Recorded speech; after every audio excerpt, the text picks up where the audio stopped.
Coucou les merveilles, c'est Chloé. Je vous fais une vidéo inspirée comme ça. Je sais pas, ça m'est venu il y a 24 heures. J'étais en train de penser au nombre d'oracles, de tarot, enfin de jeux divinatoires qui sortent. C'est assez incroyable. Voilà, tous les mois, on a de nouvelles sorties. Et c'est super parce que ça offre une réelle diversité. C'est impossible, je trouve, de pas trouver son bonheur, hein. Franchement, quand on voit tout ce qu'il y a, il y en a pour tous les goûts.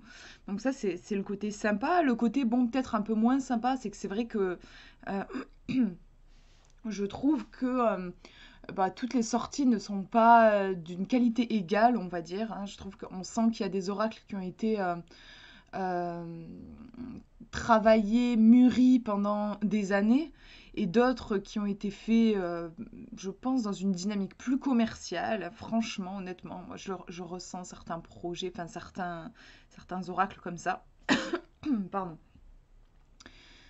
Mais voilà, c'est comme dans tout, hein. Enfin, on peut voir le côté positif et le côté négatif. C'est chouette. En fait, j'apprécie, moi, je trouve génial ce côté vulgarisation, je sais pas si ça se dit comme ça, mais voilà, enfin, le fait qu'avant les cartes, il y avait vraiment cet aspect occulte, caché, et en plus, du coup, ça nourrissait cette idée que ça peut être dangereux, voilà, c'est occulte, il faut avoir sa grand-mère qui tirait les cartes pour pouvoir tirer les cartes à son tour. Il y a même des croyances comme il faut pas acheter son jeu de cartes, il faut que ce soit ta grand-mère qui t'offre son jeu, tout ça, voilà. Ce genre de folklore un peu. Je trouvais important, moi, de dépoussiérer tout ça et de prendre conscience que on n'a pas besoin d'avoir un don particulier, que c'est ouvert à chacun, chacune. Et je trouve que c'est un fabuleux outil, voilà, qui permet de dialoguer avant tout avec soi-même, avec son âme. Et c'est comme des amis, quoi, les oracles. Enfin voilà, vous avez toujours, quand vous avez un oracle dans votre poche, vous avez toujours, excusez-moi, les problèmes à la gorge. Ouais, vous avez toujours un ami, un guide même, je dirais, qui peut vous offrir des réponses à toutes vos questions. C'est extrêmement précieux. Et donc voilà, ça je trouve ça top. Je trouve cool cet aspect-là. Bon, le côté commercial, j'aime moins, on va dire, parce que voilà, il faut savoir un petit peu faire le tri, je trouve. Et comment faire? C'est en fait un peu l'objet de cette vidéo.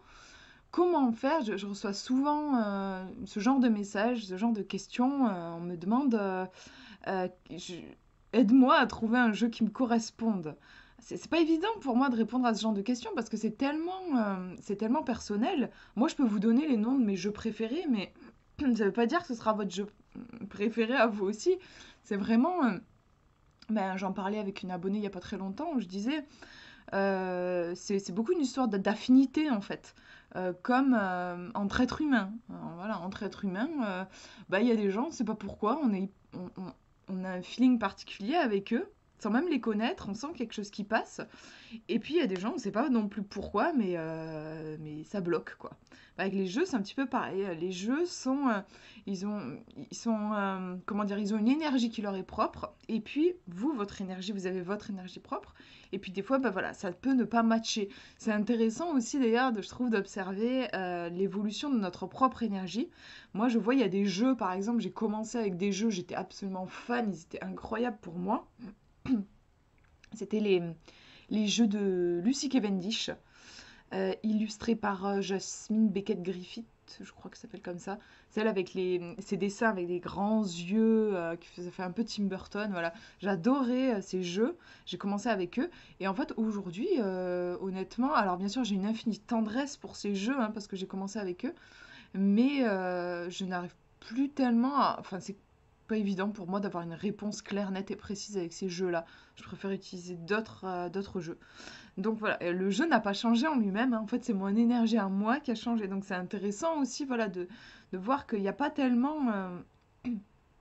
c'est pas l'oracle en lui-même qui est tellement bon ou mauvais, c'est plus nous qui évoluons et puis ça va matcher ou pas. Voilà.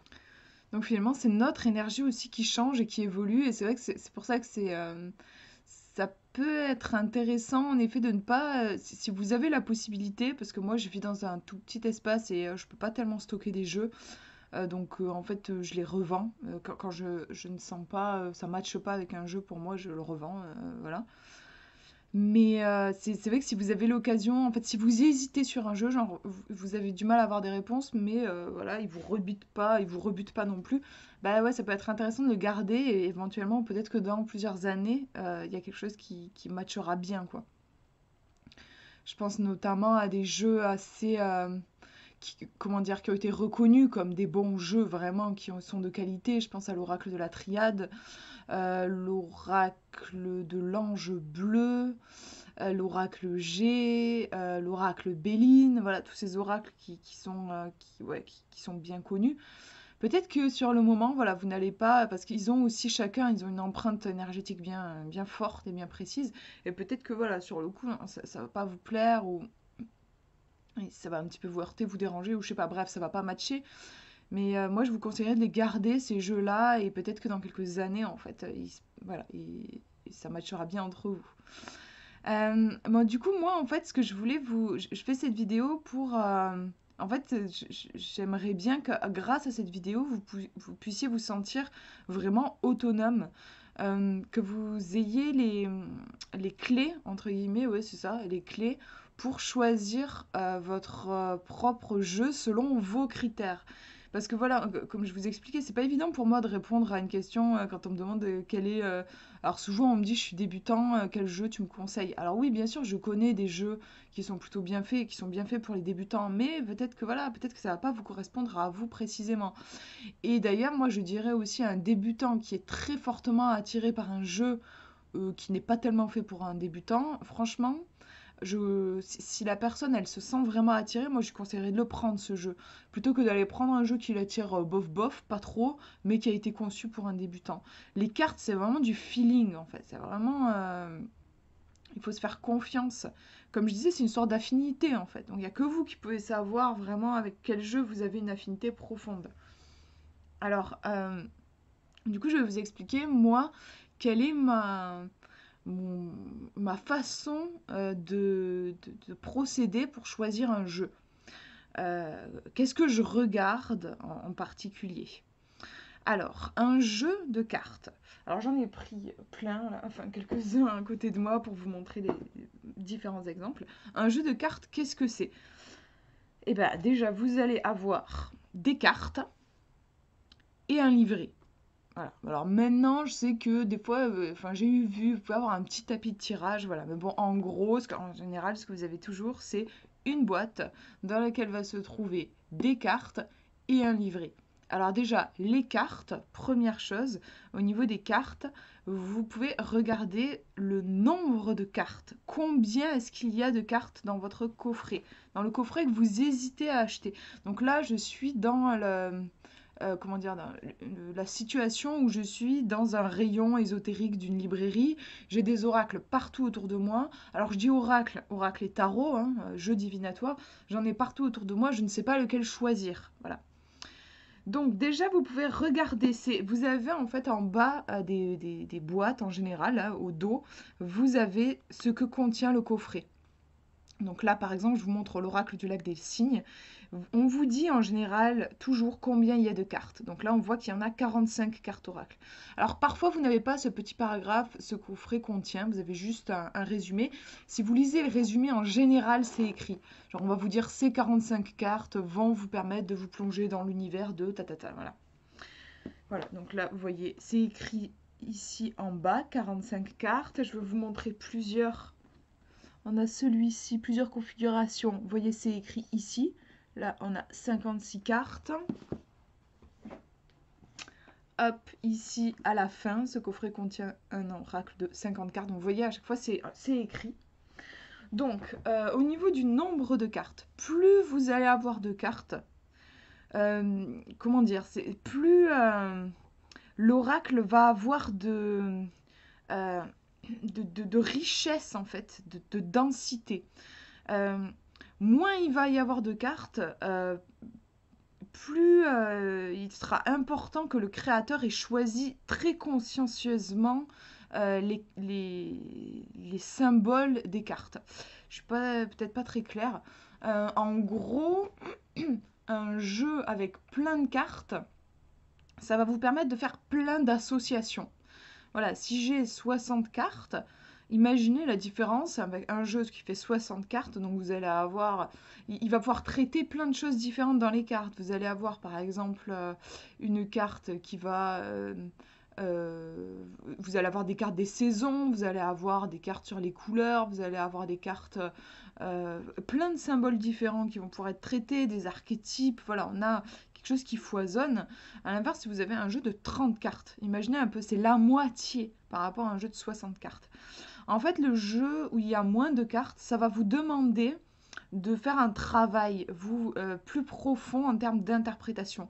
Il va presque falloir compenser dans un sens le manque de cartes, entre guillemets. Le fait qu'il y ait moins de cartes, vous allez devoir... C'est presque comme si vous aviez une phrase à trous et vous n'avez pas tous les mots, en fait. Vous, intellectuellement, avec votre esprit, avec votre intuition, vous allez devoir... vous allez avoir deux mots, par exemple, et vous allez devoir tisser entre les deux pour avoir la phrase. Alors qu'un oracle où il y a plein de cartes, eh ben, vous allez avoir en gros déjà la phrase construite. Voilà, si j'aime bien essayer de prendre des images, des métaphores, parce que je trouve que ça permet de bien voir les choses. Donc voilà, vous l'avez compris, plus vous allez avoir de cartes, en gros, plus ce sera simple à interpréter. Donc si vous débutez, préférez les jeux de cartes où il y a plus de cartes. Par exemple, 60, c'est très très bien. Il n'y en a pas énormément, honnêtement, souvent ça tourne plus entre 40 et 50. Mais voilà, si vous pouvez trouver par exemple un jeu à 60 cartes, c'est génial. 50, c'est très bien. 40, ça va. Autour des 30, évitez en fait. Alors j'en ai quelques-uns de jeux qui tournent autour des 30 cartes, mais c'est juste, c'est vraiment... voilà, il faut que le créateur compense ce manque de cartes avec vraiment des symboles qui soient hyper bien choisis pour qu'ils aient en fait une richesse sur le plan énergétique et que ça vienne compenser voilà, le manque de cartes. Mais voilà, éviter alors, et puis moins de 30, alors heureusement on en voit très rarement, mais voilà, moins de 30 cartes pour le coup, là, moi je vous conseillerais pas. Si vous pouvez, à partir de... Ça devient vraiment intéressant, moi je trouve, à partir des 40 cartes. En dessous, c'est moins évident. Donc voilà, au niveau du nombre de cartes. Après, qu'est-ce que vous allez avoir? Eh ben, vous allez avoir des illustrations hein, sur les cartes, forcément. Alors, vous pouvez bien sûr, et c'est comment dire, le premier élan en général qu'on va avoir vers un jeu de cartes, c'est parce qu'on va être attiré par son univers graphique. Voilà, par exemple, l'oracle du voyage intérieur, on a des illustrations à l'aquarelle. Moi, j'adore l'aquarelle. En plus, j'ai une histoire un peu particulière avec l'aquarelle. Euh, donc, je suis attirée par... je trouve ça beau. Donc là, on est sur un critère qui est complètement subjectif. En général, on va vouloir se procurer un jeu parce qu'on trouve les illustrations belles. C'est rare si vous trouvez un oracle très moche. C'est rare que vous soyez en train de vous dire tiens, il est très laid celui-ci, j'ai vraiment envie de me le prendre. Voilà. En général, on va être attiré par ce qu'on trouve beau. Alors, ça, encore une fois, il n'y a pas vraiment de règles. Mais moi, j'ai envie de vous dire, il ne faut pas spécialement que ce soit le critère, la beauté. Parce que franchement, je vous l'ai déjà dit dans plusieurs vidéos, dans mon expérience, ce ne sont pas les jeux que je trouve les plus beaux qui me parlent le plus. Voire, c'est peut-être même l'inverse. Honnêtement, les jeux qui sont vraiment, pour moi, enfin voilà, qui me répondent du tac au tac, qui sont incroyables, que je m'en séparerai jamais, et ben bizarrement, les illustrations, alors bien sûr, elles ne me rebutent pas, hein, faut pas non plus que, s'il y a quelque chose qui vous rebute, ça sert à rien de se procurer le jeu selon moi parce que si vous êtes rebuté en fait c'est vraiment il y a une réaction de rejet donc vous ne pourrez pas vous ouvrir au message des cartes. Mais en gros si les illustrations vous les trouvez peut-être un petit peu bizarres, un petit peu étranges ou voilà ou c'est pas votre c'est pas ce que vous préférez mais pourquoi pas voilà. Ben là en fait il peut y avoir ça peut être intéressant. Alors pourquoi est-ce que moi, de base, j'aurais eu tendance à penser, plus je trouve un jeu beau, plus je vais avoir un rapport harmonieux avec le jeu. Moi, dans mon expérience, c'est pas ce que je vis. Pourquoi? Je vous donne ma théorie, moi, ce que j'ai pu imaginer. Je me suis dit peut-être que quand je trouve un jeu absolument magnifique. C'est comme si j'étais entre guillemets dans ma zone de confort. La beauté, c'est très subjectif. Mais on pourrait dire que c'est une forme d'harmonie. Quelque chose que je trouve beau, moi, je trouve beau, on pourrait se dire que peut-être que, en gros, ça veut dire que sur le plan énergétique, la structure du jeu, elle est en harmonie avec la mienne. Du coup, je trouve ça beau. Dans le sens, je trouve ça équilibré, en fait. Je sais pas si vous voyez un petit peu ma perception. Et du coup, je me dis peut-être que ces jeux-là, finalement, ne sont pas les plus parlants pour moi. Pourquoi? Parce que je suis dans une sorte de zone de confort. Et la zone de confort, c'est pas l'idéal finalement pour développer son intuition. Parce que dans la zone de confort, ah bah, c'est le cerveau qui va un petit peu prendre le pas. Parce que le cerveau, bah, il aime bien ce qu'il connaît, il aime bien ce qu'il contrôle. Et là, s'il est dans un espace où il contrôle, eh ben, on va plus être du coup dans le cérébral. Et vous savez, quand on tire les cartes, eh ben, on fait travailler autre chose que le cérébral, on fait fonctionner l'intuition, quelque chose de beaucoup plus profond. Et finalement, l'intuition, moi j'ai remarqué, j'adore travailler avec l'intuition, pas seulement avec les cartes, j'ai testé plein de choses. Et l'intuition aime s'épanouir avec la créativité. Et la créativité, qu'est-ce que c'est? C'est justement quand on sort de sa zone de confort. Donc en fait, plus vous allez vous surprendre, plus vous allez faire des trucs dont vous n'avez pas l'habitude, plus votre intuition va se révéler. À l'inverse, quand vous êtes dans votre zone de confort, quand vous vous installez dans une routine, et c'est quelque chose qui peut arriver avec les cartes, à force de, quand on tire les cartes depuis des années, on peut s'installer dans une forme de routine. Et la routine, en gros, c'est comme une berceuse qui endort, ça endort notre intuition, notre feeling. Enfin, moi, je vous dis ça, peut-être que vous n'avez pas cette expérience, mais moi, personnellement, c'est ce que j'ai vécu. Pour moi, pour être au top de mon intuition, j'ai remarqué qu'il fallait que je me challenge, qu'il fallait que voilà, je sorte des sentiers battus. Pour donner un exemple, si j'ai envie d'avoir une idée, je cherche une idée par rapport à un projet, eh ben, je vais aller me promener, par exemple. Je vais aller marcher, mais dans un endroit que je ne connais pas.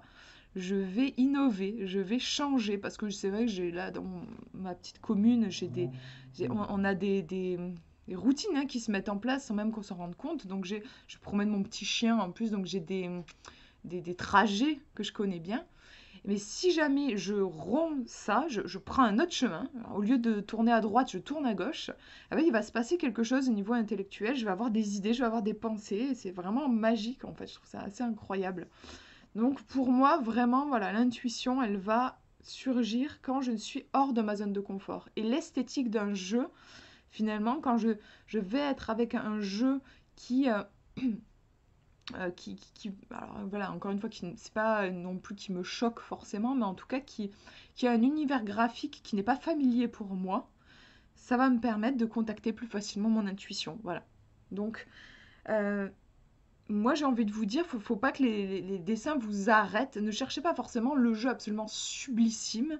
Alors oui, bien sûr, c'est normal hein, d'être attiré. Moi, dès que je vois un jeu que je trouve trop beau, bah oui, je l'achète, c'est sûr. Mais voilà, ce n'est pas forcément un gage d'efficacité sur le plan de la lecture. C'est ça que je voulais vous dire. Voilà. Ensuite, qu'est-ce qu'il y a? Eh ben, donc là, vous avez donc j'ai étudié un petit peu les cartes. Alors après donc les cartes, il y a les illustrations, il y a le nombre de cartes. Vous allez bien sûr aussi avoir la qualité des cartes. Alors ça, c'est pas, vous pouvez pas le savoir, hein. En regardant juste le coffret, on va pas vous dire super qualité ou qualité médiocre. Bon voilà, là pour connaître la qualité, pour le coup des cartes, il faut aller chercher des reviews sur YouTube. Après, là, pour moi, la qualité des cartes ne devrait pas être un frein à l'achat. Après, faites ce que vous voulez, hein, mais c'est juste des fois, ça me fait tellement mal au cœur, je trouve ça super dommage. Par exemple, voilà, moi j'ai l'oracle de Brocéliande. L'oracle de Brocéliande, c'est vrai que les cartes sont un peu fines comparées aux autres jeux que j'ai. Voilà, les cartes sont un peu fines. C'est pas la qualité que je préfère. Mais franchement, c'est un oracle que j'utilise d'ailleurs. Vous avez sûrement remarqué si vous me suivez sur la chaîne, je l'utilise beaucoup. Beaucoup, beaucoup. Il est incroyable au niveau de ses réponses. Enfin, on peut tout lui demander. J'ai l'impression qu'il n'a pas de limite. Je l'aime, voilà, je l'aime énormément. Et je trouve ça me fait mal au cœur. Je trouve ça dommage quand je vois des gens parfois qui me disent Ouais, j'ose pas à cause de la qualité des cartes. Parce que voilà, enfin, il y a eu plusieurs retours, que ce soit en commentaire sur Amazon, j'ai eu vu, ou en vidéo, des gens qui disent, voilà, les cartes sont fines. Oui, mais bon, ça reste des cartes. Je veux dire, vous pouvez les tirer. Il y a pas, voilà, elles sont, elles ne se désagrègent pas quand vous les prenez en main. Vous voyez ce que je veux dire? Donc moi je trouve ça dommage. Après vous faites ce que vous voulez. Moi je sais que je suis pas du tout maniaque. Il y a peut-être des gens qui sont plus, voilà, très. Je remarque hein, que la qualité des cartes est vraiment comment dire, un point très important pour pas mal de gens. Moi je vous avoue, je m'en fous complètement en fait. D'ailleurs, j'ai mis un certain temps à vous en parler dans mes vidéos. Je l'ai fait parce que ça m'a été demandé. Mais pour moi, un jeu de cartes, c'est avant tout un outil énergétique. Et alors oui, certes, je veux pouvoir faire des tirages. Donc bon, il faut pas que la carte se désagrège dans ma main, mais ça n'arrive jamais. Voilà, ça n'arrive jamais. Donc bref, moi en tout cas, je ne suis pas du tout pointilleuse sur la qualité des cartes et je trouve dommage en tout cas de s'empêcher un achat parce qu'on a on a vu que les cartes étaient un peu fines. Voilà, après bien sûr vous faites ce que vous voulez. En tout cas, si vous avez envie de savoir vraiment pour la qualité de cartes, vous avez les reviews sur YouTube. Qu'est-ce que je regarde sur le côté parce que j'avais noté quelques petits trucs pour la vidéo. Alors, donc là, du coup, on a vu au niveau des cartes, vous avez les illustrations, vous avez la qualité des cartes, vous avez le nombre de cartes. Ensuite, vous allez avoir un livret qui accompagne votre jeu. Alors, le livret, moi, ce que j'adore toujours regarder, c'est l'épaisseur du livret, le nombre de pages. Alors, en général, on peut le voir, mais pas toujours sur le coffret.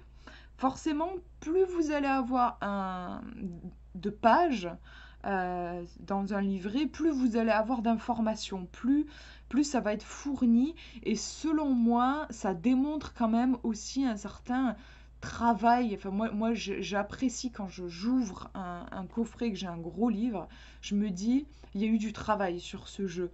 Le créateur ou la créatrice a vraiment plongé dans un univers et il a ça s'est pas fait du jour au lendemain. Voilà, c'est vrai que ça c'est quelque chose qui est important pour moi.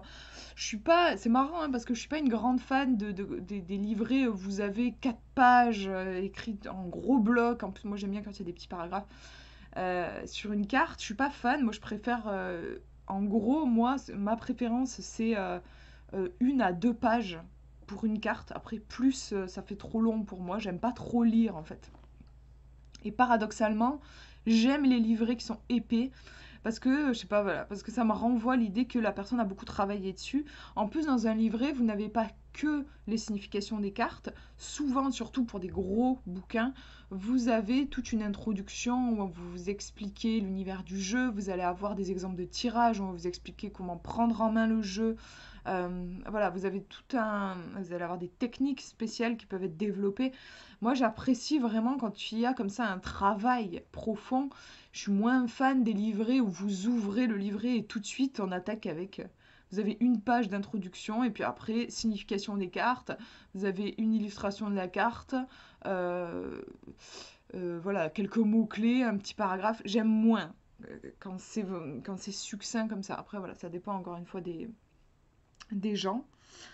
Alors, c'est pas toujours écrit, comme je vous disais. Par exemple, là, si on prend, donc je suis sur l'oracle du voyage intérieur, je crois qu'il n'y a pas d'information pour savoir la grosseur du bouquin. Bon, on peut essayer de deviner là, parce qu'on voit une photo, mais enfin bon, ça reste assez approximatif. Euh, Après, on nous dit un livre avec l'interprétation, les conseils et l'affirmation positive de chaque carte. Donc là, c'est cool. On vous donne un petit peu le contenu. Donc déjà, on peut s'imaginer que c'est pas un livre complètement rikiki, parce que vous avez interprétation, conseils, affirmation positive de chaque carte. Je vous en montre un autre. Alors là, je pense que ça va être écrit. Voilà.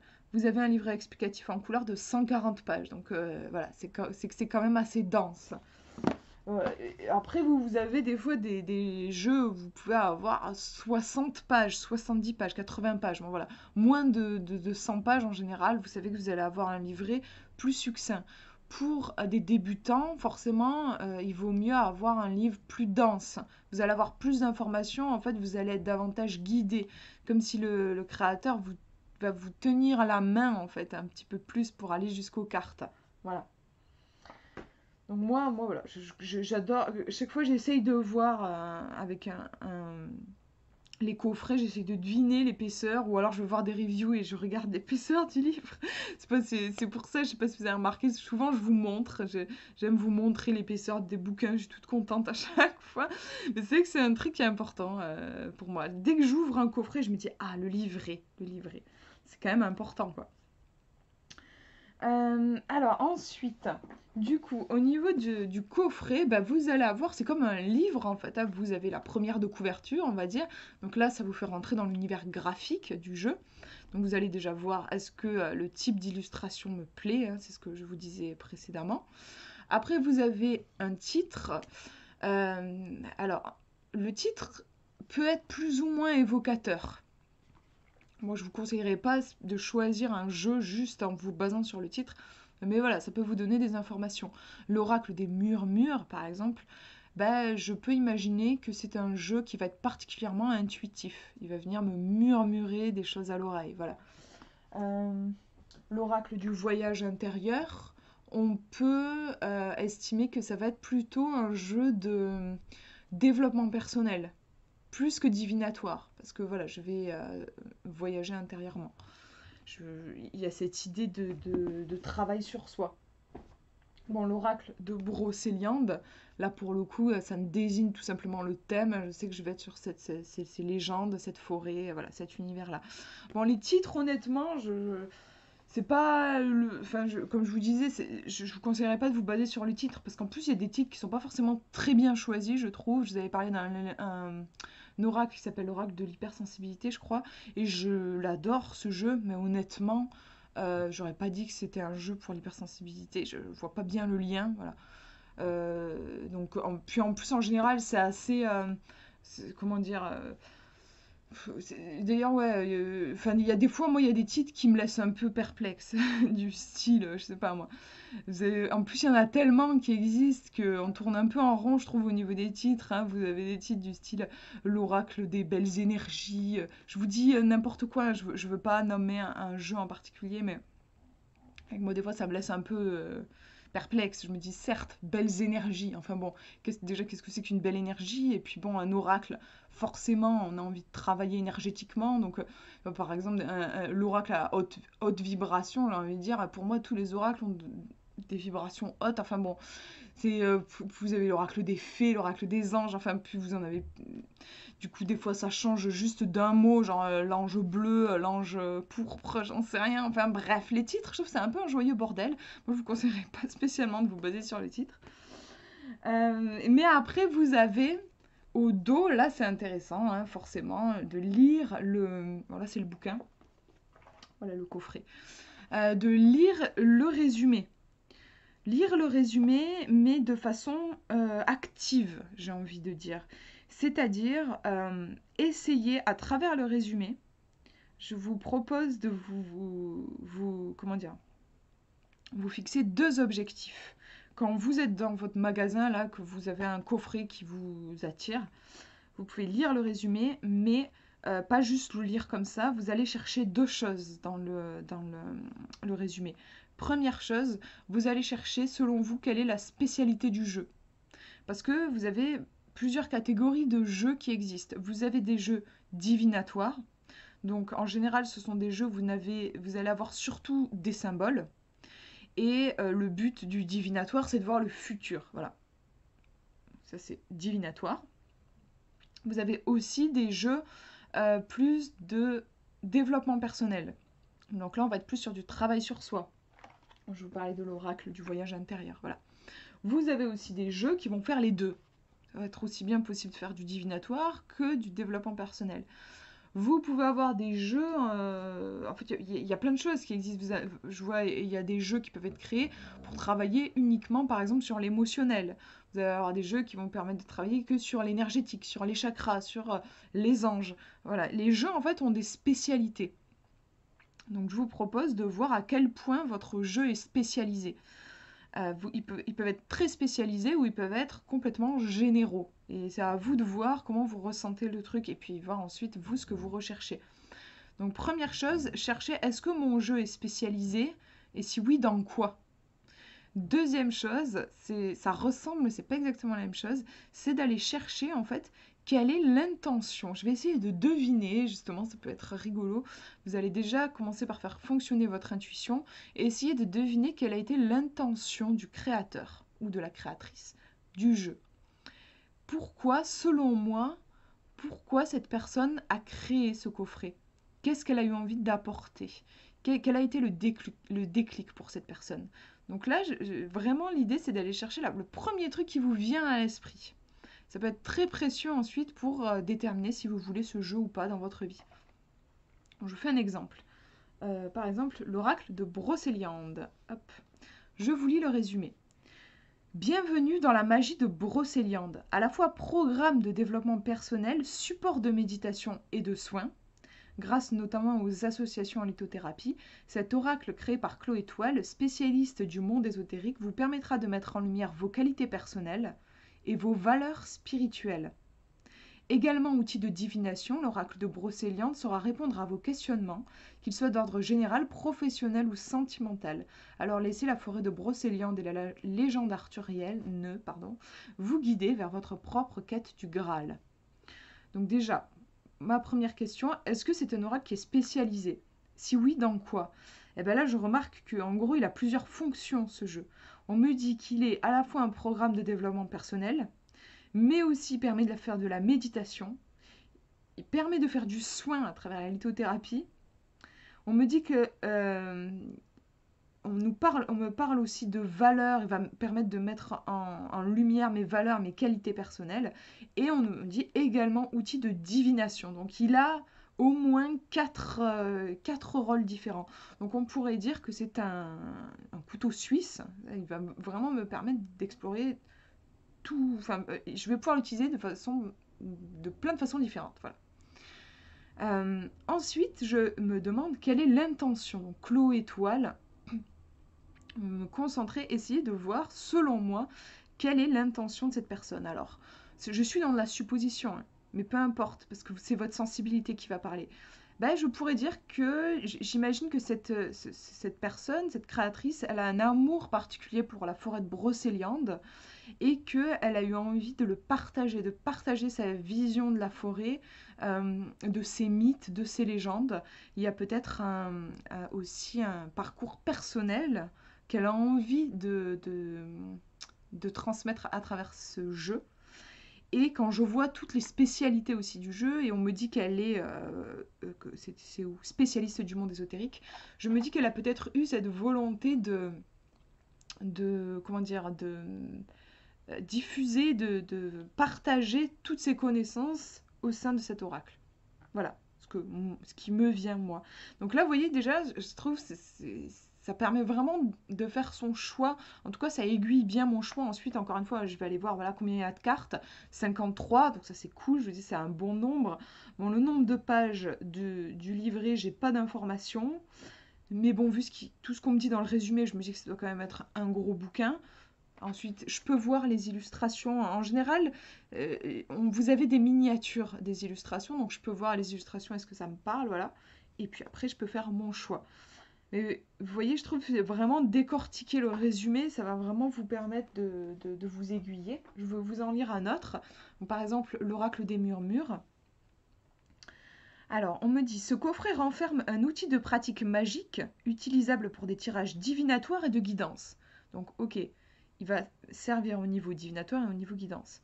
Poétique, intuitif et doux, cet oracle est accessible à toutes et tous. Sous ses apparences si tendres, sa personnalité bien franche éveillera le mystérieux et la magie en toi. Donc déjà, aussi, je remarque qu'il y a cet aspect magie. Le mot magie qui revient, c'est peut-être un oracle qui est inspiré de la Wicca. D'ailleurs, je vois une triple lune, donc ok. Cet oracle a une histoire à raconter, ton histoire, avec ses ombres et ses lumières. Connecte-toi à la magie qui t'entoure et laisse-le murmurer à ton oreille ses précieux conseils. Parce qu'il est temps d'accueillir le bonheur d'une vie choisie et épanouie. Donc, Au niveau de la spécialité, comme je vous disais, je pense qu'il va être à la fois divinatoire et va permettre de la guidance. Au niveau des intentions, les intentions de l'auteur, alors j'ai l'impression qu'il y a un désir euh, de guider la personne vers son intuition, hein. C'est l'oracle des murmures, on me parle de magie, de révéler son histoire. J'ai l'impression qu'il y a l'intention de, que l'utilisateur du jeu puisse profondément se connecter à sa véritable nature, à son authenticité et se révéler à partir de ça. La magie, moi, la façon dont je la ressens quand je lis ce résumé, c'est une magie, c'est la magie de la Wicca, je, j'ai conscience que j'ai un pouvoir magique qui est en moi et que je peux utiliser.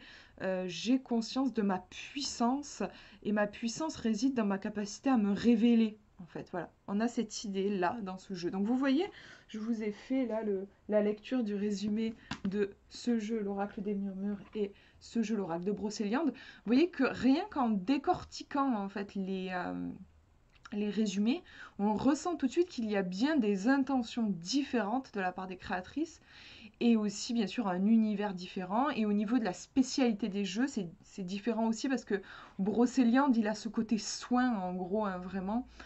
Méditation, alors que l'oracle des murmures, il est peut-être plus simple dans son approche, où il va juste permettre de faire de la divination et de la guidance, alors que lui, il élargit davantage les outils possibles. Voilà. Voilà, voilà, en gros, je ne vais pas vous faire plus d'exemples parce que je vois que la vidéo est déjà assez longue. Mais j'espère que ça, voilà, que ces petits conseils pourront vous aider. Alors oui, attendez, avant que je clôture, je voulais vous dire, c'est vrai que là, c'est des conseils que je vous ai donnés qui, mine de rien, même si, bien sûr, je vous invite à utiliser votre intuition, tout ça, ça reste des conseils quand même, je trouve, de l'ordre de l'intellect. C'est-à-dire, je vais regarder combien il y a de cartes pour m'assurer qu'il y en a suffisamment. Je vais regarder, si je peux, essayer de voir le nombre de pages dans le livret. Je vais lire le résumé. Voilà, on est quand même dans le contrôle du mental. Si vous voulez une technique, pour le coup, qui envoie valser tout ce qui est un peu rationnel et qui vient vraiment vous connecter au corps, il y a un truc que j'avais lu, ça fait très longtemps, mais ça m'est resté. Dans un bouquin sur la lithothérapie, c'était un test musculaire pour connaître, en gros, quand vous voulez choisir une pierre pour vous, vous avez la possibilité, bien sûr, d'étudier les propriétés des pierres. Et par exemple, ah ben, j'ai envie de travailler sur mon chakra du cœur, sur la douceur, sur l'amour et tout ça. Ben, je vais prendre un quartz rose parce que je sais que le quartz rose a ces particularités-là. Là, j'utilise mon intellect en fait, parce que je suis au courant des propriétés du quartz rose. Je sais ce que je recherche, donc je veux un quartz rose. Voilà. Mais vous avez une autre possibilité, c'est d'interroger votre corps. C'est-à-dire qu'en fait, là, vous allez avoir besoin de vous retrouver avec votre pierre en face. Donc là, on reprend encore l'idée que vous êtes dans un magasin avec les oracles devant vous, les oracles et les tarots devant vous. Et vous allez tester en fait votre compatibilité avec le jeu. Donc imaginons, j'ai l'oracle des murmures, j'hésite, j'aimerais bien me l'acheter, mais je sais pas trop. Eh ben, je vais me mettre à côté. Faut être proche en fait. Là, je l'ai mis sur mes genoux. Et vous allez faire une boucle avec vos doigts comme ça, et une boucle avec vos doigts comme ça. Ça fait genre une espèce de signe de l'infini. Voilà. Et vous allez faire ça à quelques centimètres du jeu. Alors, je vous dis ça, en vrai, j'ai pas essayé encore. D'ailleurs, demain, je dois aller faire des courses. Il faudrait que je tente ce truc. Mais voilà, je vous le dis, vous pouvez tester, voir. Donc, vous faites ça. Vous vous approchez du truc. Et vous allez, hop, exercer une petite pression comme ça.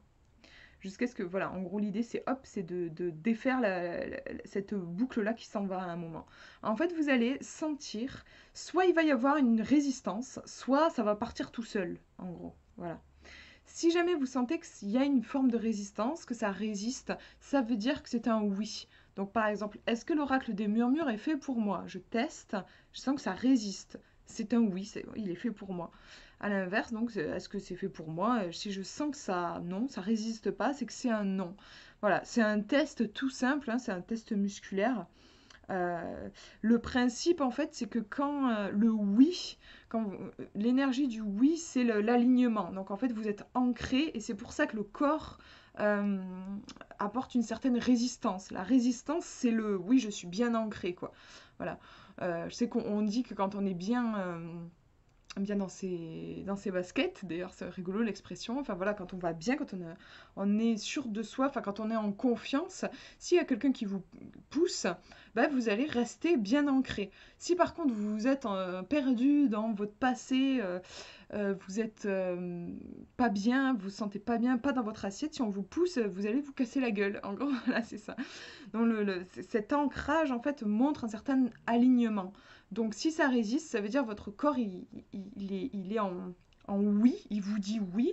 Et si à l'inverse ça fait plof, enfin, ça ne résiste pas, c'est que le jeu n'est pas en lien avec votre énergie. Donc voilà, moi je vous le dis comme ça parce que sur le coup quand je voulais préparer cette vidéo, quand j'ai réfléchi à cette vidéo, je me suis dit c'est cool mais c'est quand même des conseils qui restent intellectuels je trouve. Je me disais, il faudrait que je voie, est-ce qu'il n'y aurait pas une technique vraiment plus instinctive? Et j'ai pensé à ça, ce fameux test musculaire. Après, voilà, je ne l'ai pas encore testé en magasin, voilà, sur des jeux. Je testerai demain. Mais en tout cas, voilà, ça coûte rien d'essayer si vous avez envie de tester, de faire l'expérience. Voilà pour cette vidéo. Et ben, j'espère que ça vous aura inspiré. Je vous fais de gros gros bisous. Prenez bien soin de vous.